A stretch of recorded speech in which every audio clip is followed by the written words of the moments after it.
Hello,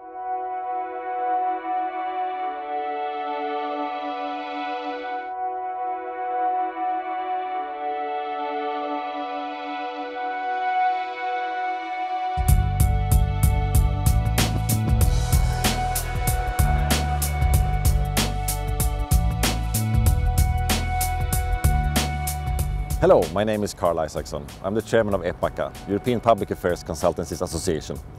Our members play a great role in the EU's democratic discussion by helping our clients in their dialogue with EU decision makers. But this role also comes with a great responsibility, and that's why we have created a code of conduct.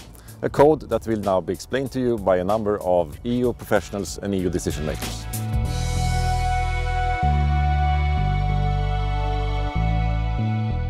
It's crucially important that when I am being lobbied, I as a politician, I as a policymaker am being lobbied, I know who's sitting in front of me.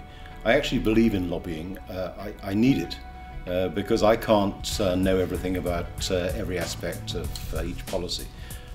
So I need to listen to people, but I need to make sure that, or they need to make sure that I am convinced that they are who they say they are, that they don't misrepresent their message, and they don't confuse me by making me think they're someone that they're not.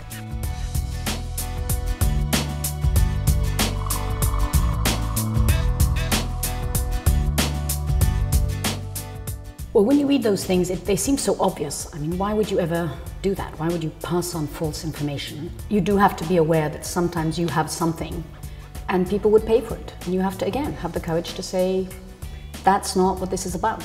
I charge you for my time and what I add to it and how I look at stuff and how I analyze it and what consultancy advice I give. It's about saying no from time to time.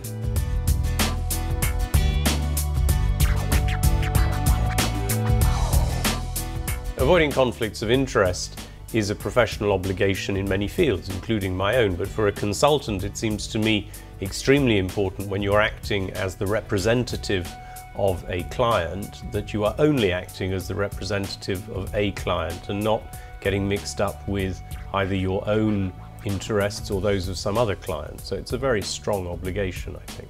Corruption is illegal, and I think that it's absolutely clear that if you give financial inducements to anybody in the public service, you'll be crossing a very clear red line. Undue influence would be influence, I think, going beyond the merits of your case, and also influence based on some abuse of the weakness of the person opposite. So I think that it links to honesty and fair dealing. It's very clear in the rules that there are, for senior officials, periods of purdah when after leaving public service you cannot engage in consultancy work, for example, in the area for which you've been responsible.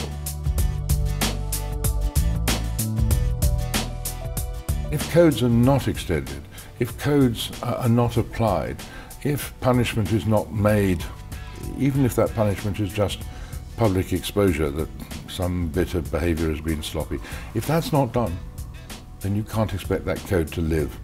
And if it doesn't live, if it doesn't mean something to its members, then it will inevitably be overtaken in time by a state-dictated code, and that will be less subtle and less flexible.